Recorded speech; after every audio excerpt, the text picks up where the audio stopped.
Bonjour et bienvenue dans ce point bourse du 26 janvier 2022. Je rappelle que les informations et analyses données sur cette chaîne sont données à titre indicatif et ne peuvent pas être considérées comme un conseil en investissement. L'investissement en bourse est risqué et vous êtes responsable de tous les investissements que vous faites. Alors le CAC 40 aujourd'hui, comme la plupart des marchés, qui choisit de voir le verre à moitié plein et de se relancer. On a le Dow Jones qui prend 1% à la mi-séance, le Nasdaq 2%, le Standard & Poor's 1,5%. Donc plutôt résilient. Il y a la Fed qui va annoncer ce soir à 19h si les taux vont être changés. On s'attend à des taux à 0,25. Quoi qu'il en soit, quelle que soit l'annonce, c'est surtout la réaction des marchés qui nous intéresse, parce qu'une même annonce peut être digérée différemment. Et là, les investisseurs choisissent de voir le bon côté des choses plutôt. Alors quand c'est comme ça, on regarde surtout la force du rebond, qui nous indique vraiment la marche à suivre pour les semaines à venir.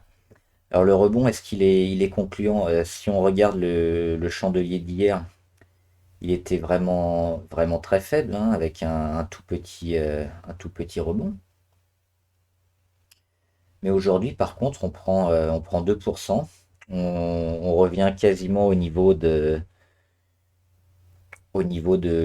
d'hier et d'avant-hier. Donc c'est vraiment on est entre deux eaux. On n'a pas vraiment comblé le gap ici et retrouvé des niveaux autour de 7060. Mais on a dépassé les 6913, hein, hop, qui sont ici. Et on s'est remis entre la moyenne à 200. Ici, c'est la petite pointillée rose. Et la moyenne mobile à 50 jours, c'est les petits pointillés jaunes. Donc, on est vraiment entre deux eaux, plutôt positif vu la réaction d'aujourd'hui. Mais on va voir ce que ça va donner sur l'annonce de ce soir et les prochains jours. On attaque avec les actions. Alors, AbbVie, c'est l'entreprise américaine de pharmacie, pharmaceutique, bah, qui corrige très légèrement, mais qui n'a pas l'air de vouloir aller plus bas que ça. Donc, elle a fait une mèche basse intéressante lundi dernier. Et depuis, elle continue et elle baisse pas trop. Donc, peut-être un bon moment pour entrer sur ABLV si elle confirme sa non-dégradation. On a quand même mis un petit canal baissier là qu'il faudra suivre. Mais si elle attaque pas les 130, elle va certainement continuer à monter. Donc on surveille ABV et moi je suis rentré dedans récemment. Accord. Alors Accord, on sentait une petite correction. Pour l'instant, c'est pas encore le cas. Ils ont rebondi aujourd'hui, mais ils sont venus encore toucher, on le voit juste en dessous leur oblique, ils l'ont même pas touché, ils l'ont pas dépassé. Ils font plus 3, presque 4% aujourd'hui, mais un peu statu quo, donc on ne sait pas si ça va rechuter les prochains jours ou ça va tenir. Donc pour l'instant, petite phase de neutralisation sur Accor, qui est quand même bien haut, qui mériterait une petite correction si on regarde la MACD. Albioma. Alors Albioma, ils avaient chuté comme tout le monde un lundi. Et ils sont revenus prendre leur support ici sur 33,20. C'est ce qui leur avait permis de casser la grande oblique ici, hein, une oblique qui est marquée sur le point de avril à août, mais qui coïncide presque avec le mois de janvier, donc ça fait un an. Et on voit que depuis le support a bien été marqué, on prend aussi appui sur la moyenne à 50 jours et on repart. Donc cassage d'oblique, breakout, pullback, et là donc c'est le bon moment certainement pour se mettre sur Albioma, qui a fait un peu toutes les étapes et qui devrait aller chercher à nouveau toutes ces moyennes vers les 34-35 et construire au-delà. Donc très positif sur Albioma. Avancium. Alors Avancium, ils se sont remis juste dans leur zone de travail qu'on avait identifié ici entre 5,10 et 4,56. Ils ont passé 2 jours en dessous. Là, ils reviennent, donc toujours pas grand-chose à faire, hein. Nous, ce qu'on attend, c'est qu'elle repasse les 5,10 pour vraiment donner un signal positif et se replacer. On peut voir quand même le pic de volume, hein, sur Avancium, intéressant. Des volumes qu'on n'avait pas vu depuis un moment, donc peut-être une bonne nouvelle. Là, c'est à confirmer quand même, faut continuer de travailler vers les 5,10 et confirmer un chandelier au-dessus pour vraiment relancer la hausse sur Avancium. BIC. Alors BIC, c'est un peu comme Albioma. Ils avaient une grande oblique ici. Ils ont cassé, ils ont réintégré juste pendant une journée, ils recassent. Là, aujourd'hui, ils font une mèche basse, pile sur leur moyenne à 50 jours. Juste au-dessus de cette petite oblique montante aussi sur les plus bas de ces dernières semaines. Donc c'est plutôt positif pour BIC qui est dans une phase de retournement. Donc sur les 50 euros, ça se prend. La vraie confirmation, elle sera probablement autour des 51,20, 51,50. Mais BIC a fait déjà une grande partie du travail et est en train de se relancer. CGG, alors c'est la bonne, la bonne pioche du jour, hein, presque 10% aujourd'hui. Donc CGG, on l'avait pareil identifié ici, donc sur la cassure des 0,77 qu'elle avait pris ici. Donc breakout. Elle a marqué un plus haut à 0,87, elle a fait le pullback. Le pullback ici, on l'attendait quasiment à 0,71. Elle l'a fait quasiment au point près, hein, sur sa moyenne à 200. Et depuis, elle est repartie. Donc ici, avec ce chandelier hier du 25 janvier, c'était l'alerte, hein, de déclenchement pour donner un signal d'achat sur CGG. Donc on pouvait se placer ici. Et aujourd'hui, ça monte. Donc on va probablement retester bientôt les 87 et puis essayer d'aller les casser. Mais là, on a fait pas mal de belles choses sur CGG. Donc très positif aussi. La Française des Jeux qui dégrade toujours, hein, qui essaye de se rattacher à son support des 36, mais qui a déjà lâché une fois. Elle l'a retesté, mais elle est passée en dessous. Alors moi, je suis parti malheureusement, hein. Il y a une mèche qui m'a fait partir du short sur la Française des Jeux, mais si on est encore en position, on peut tenir et toujours aller viser les 34,50. Il n'y a pas vraiment d'indicateur rassurant sur la Française des Jeux, hein, qui va pas exploser a priori du jour au lendemain, même si c'est toujours possible, il y a rien qui nous l'indique. Euh, Ce sera sur le cassage de cette oblique là qui est environ à 37 euros. Il faudra commencer à s'inquiéter pour le short, ou plutôt à être rassuré si on est en position longue sur la Française des Jeux. Mais pour l'instant, ça dégrade, c'est moche sur la Française des Jeux. Harmony Gold, alors j'en parlais, c'était vendredi, je crois. Avec l'or qui est en train de tenter une sortie par le haut. Donc toutes les minières, et notamment les minières or et argent, ont des chances de bien marcher ces prochains jours. Alors Harmony Gold, on la suivait déjà parce qu'elle est en fin de tendance baissière. On voit ici avec cette oblique qui date aussi d'un an et demi, quasiment. Juillet, ouais, c'est ça, juillet 2020. Un deuxième point haut ici en mai 2021. Là, il y a une grosse zone de travail, hein, entre les 4,30. Les 4,30 qu'il faudra vraiment dépasser pour montrer un signal très fort. Mais entre les 3,40 et les 4,30, ça travaille, ça travaille. L'or est en train de sortir. Et Harmony Gold est en train de se placer. Donc on a une zone ici intéressante où toutes les moyennes mobiles sont regroupées, qui va permettre un peu à tous les investisseurs d'accumuler sur Harmony Gold. Donc sur cassage de l'oblique ici à 4,20 et sur la résistance à 4,30, ce sera un excellent, excellent signal d'achat sur Harmony Gold. On peut peut-être se placer avant en anticipation ici sur la zone entre les 3,6 et les 4,10. Donc positif aussi sur Harmony Gold. Opium, alors Opium qui déçoit un petit peu, mais les volumes sont toujours là, hein, par rapport aux précédentes séances. Donc là, on va fermer le gap, hein, très probablement sur les 27,16. Donc on devrait descendre encore probablement un jour ou deux. Et après, voir ce que ça va donner. Il faudrait que les volumes se confirment, hein, parce que toute la période ici entre juillet 2021 et janvier 2022, c'était assez, assez plat. Et là, il y a une nouvelle explosion, donc ça commence à frétiller.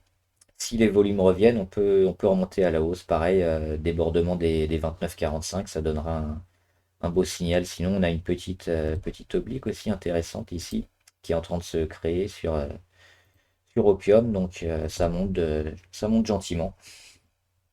assez positif aussi. Donc certainement un petit retracement sur les 27 et un rebond à suivre. Imeris. Alors Imeris, pareil, hein, elle a fait un arc de cercle avec un plus haut à 45, une grosse correction, et elle est sortie au début de l'année. Le 4 janvier, elle a cassé. Elle a marqué son plus haut ici sur les 41-30.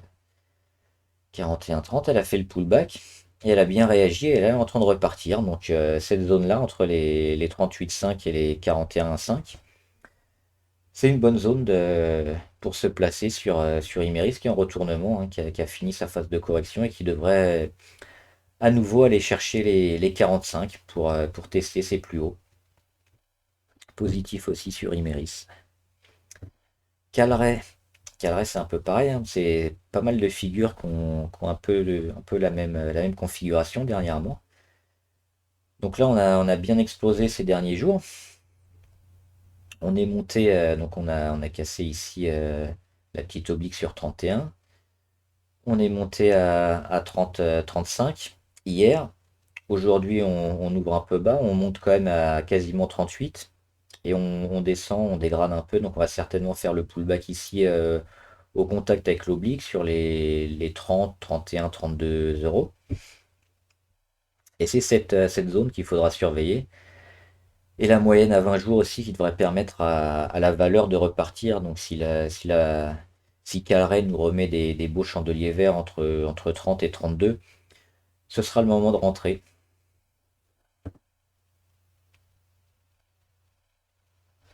Mastrad, rien à dire, hein, elle évolue toujours entre 0,47 et 0,41. Donc on attend le cassage ici des 0,47 pour vraiment donner un signal. Mais si elle passe déjà les 0,45, ce sera une alerte pour une bonne chose. Michelin. Alors, Michelin qui est en train de corriger légèrement. Moi, je pense qu'elle va aller un peu plus bas. Donc, je suis toujours en short sur Michelin. On a la correction qui va se faire certainement sous cette oblique. Donc, si elle vient casser cette oblique, hein, ça va invalider le scénario de correction qui nous mettra sous cette zone ici à 145. Mais sinon, on va peut-être pouvoir continuer ici et puis casser les 145 et aller chercher en dessous. Au niveau MACD, il y a un retournement qui est en train de s'opérer. Euh, RSI pareil, donc on surveille ça, mais pas forcément une belle config hein, sur Michelin. Moi je verrais plutôt les titres se dégonfler un petit peu. Microsoft, bonne nouvelle hein, sur Microsoft, un gap à l'ouverture. On passe de 288 à 306, 307, 308 même à l'ouverture. On a un peu baissé ensuite, mais là on se stabilise sur les 300 $. On cherchait un bon point d'entrée sur Microsoft, il était probablement là, hein. Il y avait une mèche basse lundi. On est allé chercher les 276 et elle avait un petit support ici à 280. Le lendemain, elle dégradait un peu, mais elle allait pas plus bas. Et aujourd'hui, on a la confirmation. Donc ça nous fait penser quand même que le titre a fini son hémorragie. Il est parti quand même assez loin, hein, parti d'ici jusque là, ça fait moins 20% en 17 séances. Donc c'est assez violent, mais le plus dur devrait être passé pour Microsoft. Qui donne des dividendes, alors ils sont pas énormes, mais des dividendes tous les 3 mois, donc ça peut être pas mal de se placer sur Microsoft ici sur les 300. On va attendre quand même la confirmation ces prochains jours, mais on est plutôt confiant sur le titre. Contrairement aux autres gros comme Alphabet ou Meta Platform qui ont un peu plus de mal. Le Nasdaq, on va le voir quand même, hein. Le Nasdaq, pareil, la mèche basse de lundi. Donc, elle est dans un canal baissier, elle fait une grosse mèche basse ici. Le dernier support à 13 840, hein, qui a été un peu cherché juste avec la mèche. Le lendemain, on stabilise et aujourd'hui, on ouvre avec un gap à l'ouverture. On est sur les 14 000, 14 500, 14 004. Donc c'est encore mauvais hein, pour le Nasdaq, on est sous la moyenne à 200 jours, tout est en train de se retourner, mais on a peut-être trouvé un palier ici sur les 13 008, donc il faut qu'on construise ici. Et surtout qu'on n'aille pas en dessous, parce que si on rattaque les 13 008 et qu'on casse encore, là ce sera panique à bord, mais pour l'instant c'est pas le cas. Donc on va voir ces prochaines séances, essayer de retravailler, aller tester un peu soit l'oblique, soit la moyenne ici sur les 15 000. Et puis ça voudra dire que le marché reprend bien, sinon à contrario, on va sur les 13 008, on enfonce et là ça va vendre très sérieusement. Nvidia, je vais la mettre, mais il n'y a pas grand chose à dire quand même. Elle est en train de, pareil, de confirmer un peu son support autour des 230. Elle fait une petite mèche basse lundi comme beaucoup de techno. Elle est au-dessus de sa moyenne juste ici à 200 jours. Donc peut-être aussi une fin d'hémorragie sur Nvidia. Elle va repartir peut-être droit. Donc stable autour des 230. Faudra surveiller ça jeudi, vendredi. Et puis si c'est le cas, on pourra peut-être voir un peu plus de vert sur Nvidia. Mais pour l'instant, on va être prudent. On va regarder comment évolue la valeur. Renault. Alors Renault, c'était la lutte entre les acheteurs et les vendeurs ici, entre 34,7 et 31,8. C'est les acheteurs qui ont gagné. Hop, en dépassant ici les 34,7. Donc Renault se met bien et peut rattaquer peut-être une phase un peu plus haussière. Donc autour des... Hop, ça bug un peu. Autour des 35 avec un palier sur les 34,5 à suivre. Ruby. Alors Ruby, intéressant aussi, hein, son travail sur les 29,10. Elle a fait une rechute, une reprise un peu en V. Elle bute sur les 29. Elle les a passés aujourd'hui, mais elle est retombée en dessous en cours de journée. Mais elle vient les tester quand même régulièrement. Et puis les plus bas sont pas si bas que ça. Ils sont rachetés quand même. Donc plutôt positif sur Ruby pour ces prochains jours. On attend qu'elle confirme quand même de dépasser les 29,10. Mais la tendance est au retournement sur Ruby. Donc assez positif aussi. Si on est prudent, on attend le débordement et on se place sur les 29,30, 29,40 en fin de séance. Sinon, dès maintenant, ça peut être pas mal. Société Générale, alors je parlais de la force du rebond sur le CAC 40. Et pourquoi je pensais que c'était pas forcément un rebond exceptionnel? Parce qu'on voit qu'il y a beaucoup de valeurs qui sont toujours en phase de correction. Et Société Générale, c'est un bon exemple. Parce elle rebondit bien, elle est au-dessus de son chandelier de lundi.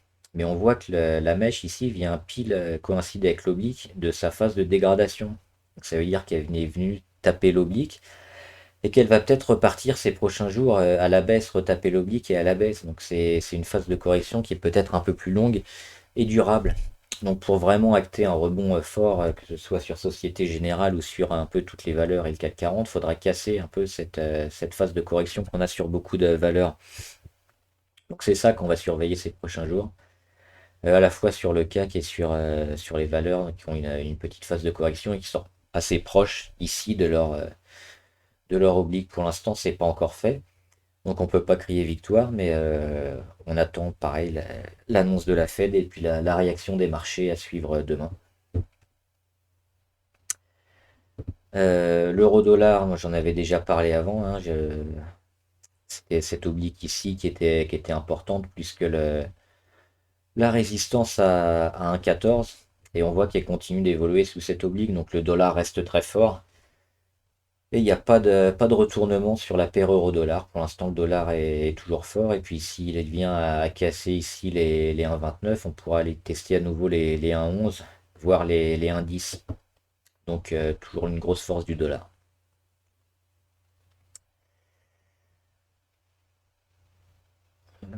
Valneva, ça rebondit un peu, mais on est toujours dans une zone assez neutre hein, entre entre les 12 et les 17. C'est assez spéculatif, on attend une bonne nouvelle pour aller retaper les 20 ou 22.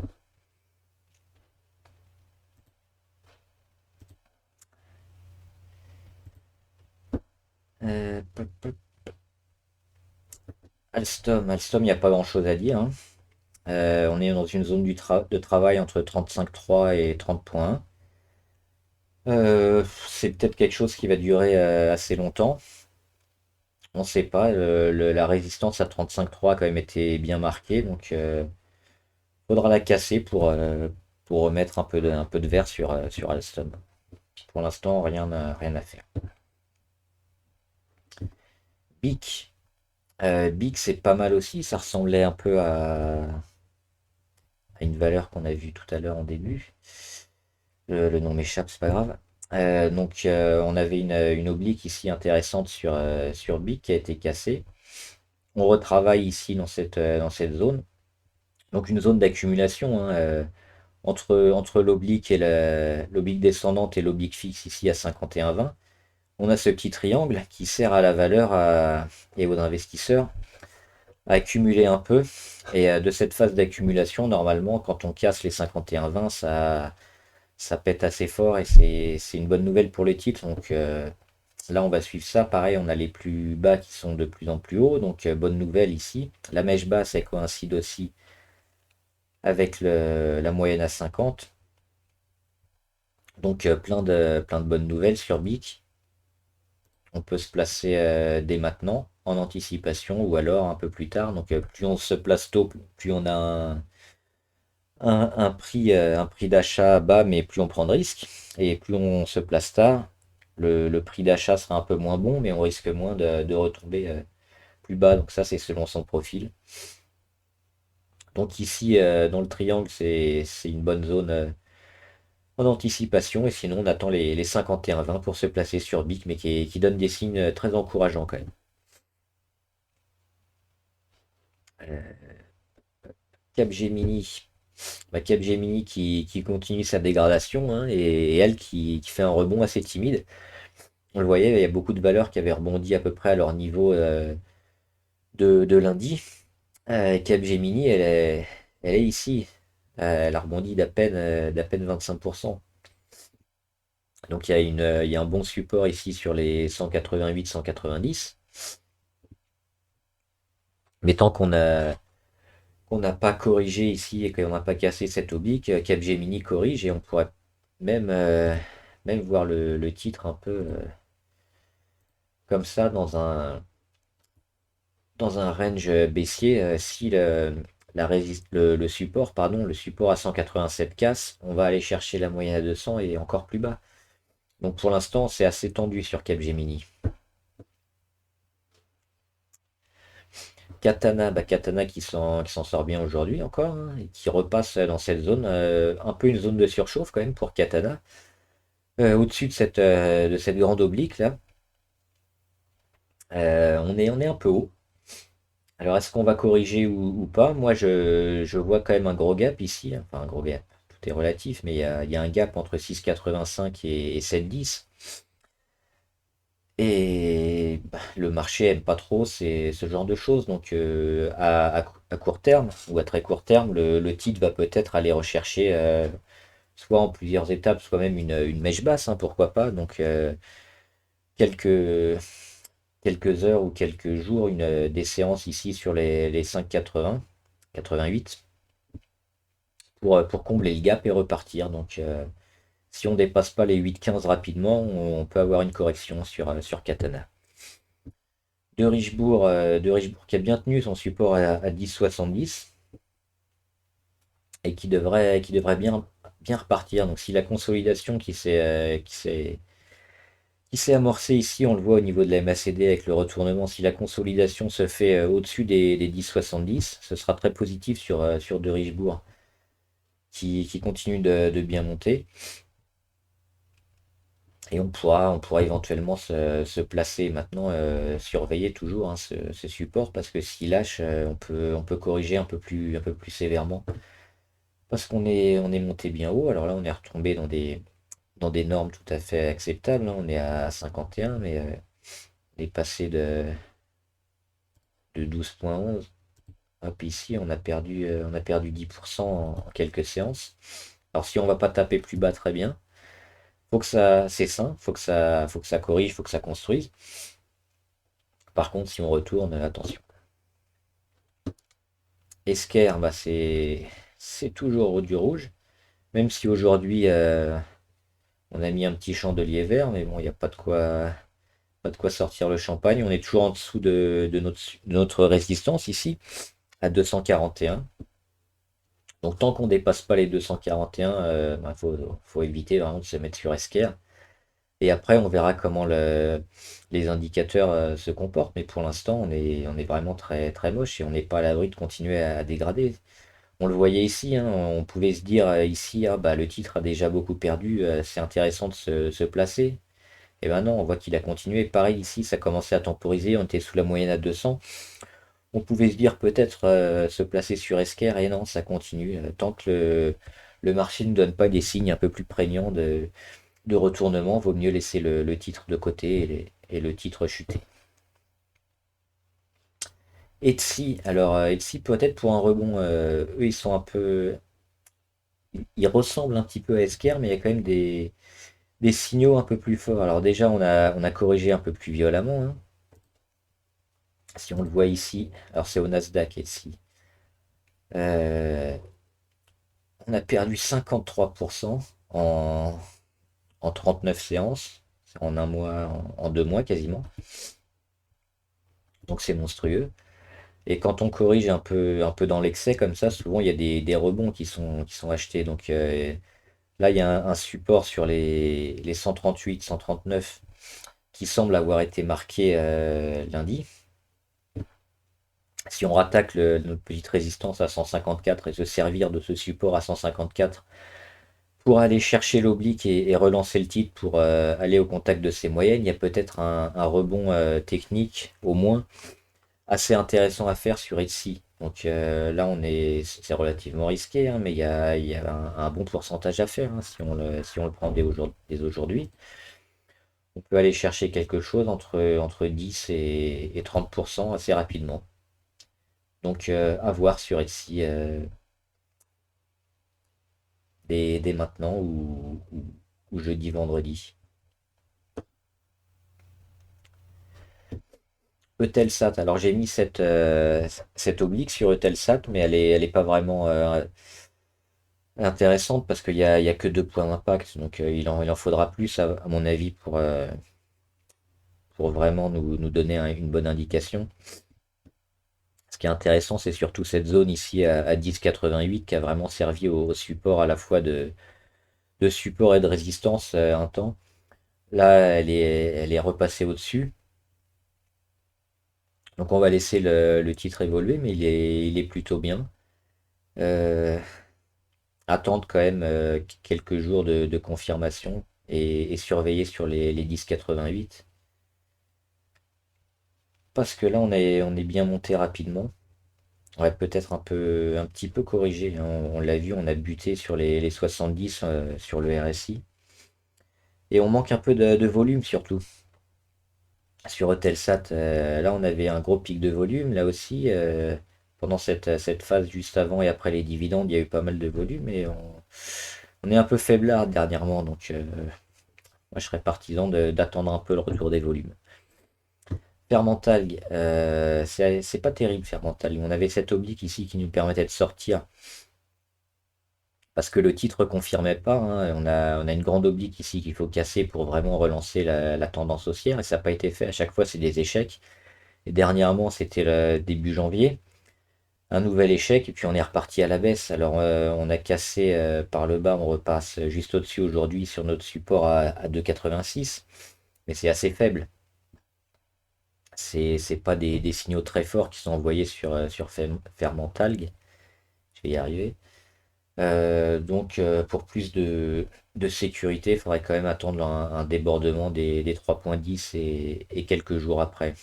Alors, on voit qu'on a depuis 3 jours un peu plus de volume, mais c'est toujours assez négatif techniquement parlant. Alors, Monigold, j'en ai déjà parlé. Imeris. Est-ce que j'en ai parlé, Imeris? Oui. Calray aussi. Euh, Corian. Ah, Corian, c'est la catastrophe. Grosse phase de correction. On voit les volumes, hein, ça vend, ça vend, ça vend. Ceux qui essayent de tenter les rebonds, faut faire attention. On peut le faire en intraday, mais sinon c'est risqué. Pour l'instant, il y a pas de support, hein. Sur Corian, était déjà. Notre support, il était là, il vient d'être enfoncé aujourd'hui ou hier. Hop, il a été enfoncé hier. On a essayé de le retester aujourd'hui, mais on est reparti encore à la baisse, donc très négatif, hein, sur Corian. Par contre, pareil, si on va jouer les rebonds, attendre que ça commence à temporiser avec un peu moins de volatilité. Là, on voit des chandeliers assez énormes, hein, sur le dernier. Sans compter les mèches, euh, on fait 6%. Avec les mèches, on fait 10% en une journée, donc c'est énorme. Attendre un peu une baisse de la volatilité. Et puis le premier chandelier vert, ça sera probablement un signal pour peut-être un rebond technique à jouer, donc un rebond technique, pardon, assez court, hein, sur une journée ou deux, ça permettra d'aller chercher des bons pourcentages, mais pour l'instant c'est pas le cas. Corian il dégrade. Mersenne, alors Mersenne, tant qu'on est sous les 35-30, ici en rouge, il n'y a rien à faire. On attend que ça redépasse, mais ici on est sous les 35-30 et sous l'oblique ici, l'oblique montante. Donc phase de travail, puis on va attendre de savoir si elle repasse à nouveau par le haut ou si elle dégrade ici. Mais il y a la moyenne à 200 jours qui coïncide avec l'oblique et si on vient la tester et l'enfoncer, c'est très mauvais signe. Donc pour l'instant, c'est pas très bon signe, hein, pour Mersenne. Attention. On peut même voir un début de correction. Hop, ici. Hop, comme ça. Qui pourrait même se prolonger avec un range. Donc on risque de dégrader, hein, cette zone ici qu'il va falloir surveiller pour Mersenne sur les 33. Si on enfonce les 33, on va aller dans le canal baissier. Donc attention.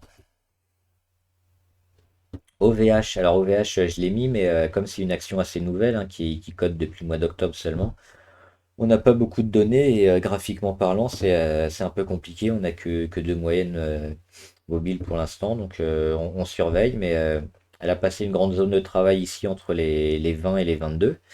Elle a réussi à casser. Donc c'est cette zone des 22 maintenant qui va nous intéresser sur OVH, qui va nous servir de support. Et on va voir si la valeur va y retourner et rebondir dessus ou à contrario à l'enfoncer. Mais ça sera une bonne zone test si on y revient. Sinon, bah, faut attendre un peu. Si on veut se mettre sur OVH, pour l'instant, il y a pas grand-chose à faire. Safran, il n'y a pas grand-chose à dire. Saint-Gobain. Saint-Gobain, bah, c'est moche. On avait le chandelier ici du 24 où tout le monde a chuté, avec un gros gap, hein, dès l'ouverture. Et qu'est-ce qu'on a fait comme rebond? Bah, hier, on a tenté un rebond avorté. Et aujourd'hui, on fait un rebond à peine d'un tiers et on est encore sous la moyenne à 200 et sous l'oblique baissière, on est sous le support à 60-50. Au niveau de la MACD, on continue de dégrader de plus en plus, hein, les petits histogrammes qui sont assez gros, qui continuent de baisser.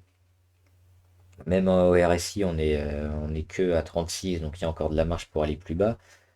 C'est pas terrible sur Saint-Gobain. Alors peut-être que la zone ici sur les 57-58 a servi quand même à la valeur de support, mais moi je trouve ça un peu tôt pour trouver cette zone comme un support.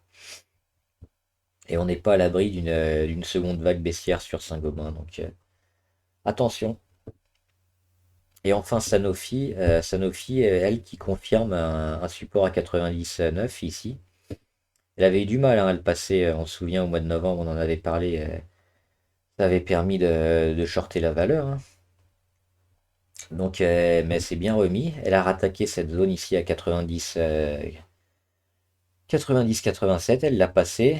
Hop, elle a repassé juste 2 jours avec la mauvaise période qu'on a vue en dessous. Et là, elle revient au-dessus. Donc, un bon signal de force quand même sur Sanofi, qui est en tendance haussière depuis le mois de septembre, hein. Donc, ça fait 3-4 mois. Donc pareil, assez positif sur le moyen terme pour Sanofi. Maintenant, est-ce que c'est bon de rentrer maintenant? C'est pas le meilleur moment. Sauf si on veut jouer le support ici à 98 pour sortir en cas de mauvaise nouvelle. Voilà, j'espère que la vidéo vous a plu. N'hésitez pas à vous abonner pour être au courant de chaque vidéo qui sort. Partagez cette vidéo avec des amis ou des investisseurs que ça puisse intéresser. Et laissez en commentaire les valeurs que vous suivez et que vous voulez qu'on analyse. On le fera ensemble. Bon trade, salut!